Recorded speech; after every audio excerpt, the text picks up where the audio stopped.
Dear Sleep, I'm sorry I hated you when I was little, but I can't get enough of you now. But sincerely, me by Bria T.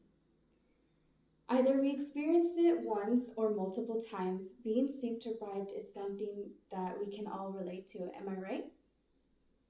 Approximately 31 students in high school in California experience about 8 hours or less of sleep each night, and 29% of adults experience about 6 hours or less each night.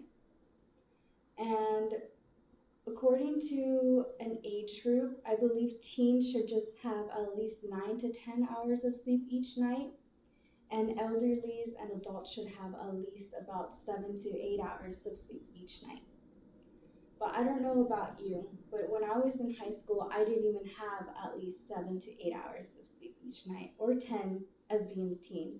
I'm more than lucky enough to have at least 6 hours of sleep each night being an adult.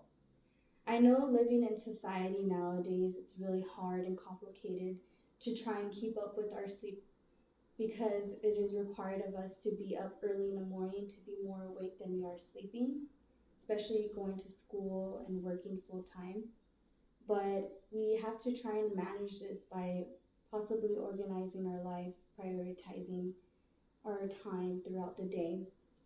As when we get home, we have to try and avoid taking naps because even though sometimes naps are good, not all the time it's good, which we tend to rely on power naps to function throughout the day.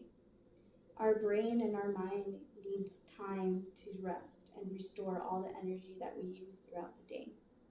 I know for me that I'm up from 6 to I believe probably 5 to 6, so that's about 12 hours, and I only have at least 6 hours of sleep. That's not enough time for my body to restore throughout the night and to even have a full functioning day. And according to National Highway Traffic Safety, it states that there is a yearly drowsy driving responsible for these three things that occur. And I'm going to show you right now with the bulletin board. So the first one is automobile crashes. There's at least about 100,000 crashes each year for being sleep deprived. And we have injuries. And injuries is about, I believe, 75,000 each year from being sleep deprived. And lastly, we have fatalities, I believe that's what it's called. And that's about 1,500 a year from being sleep deprived. Being sleep deprived is probably the worst thing that can happen to us just because it affects our body. It puts us at a risk for depression, for anxiety.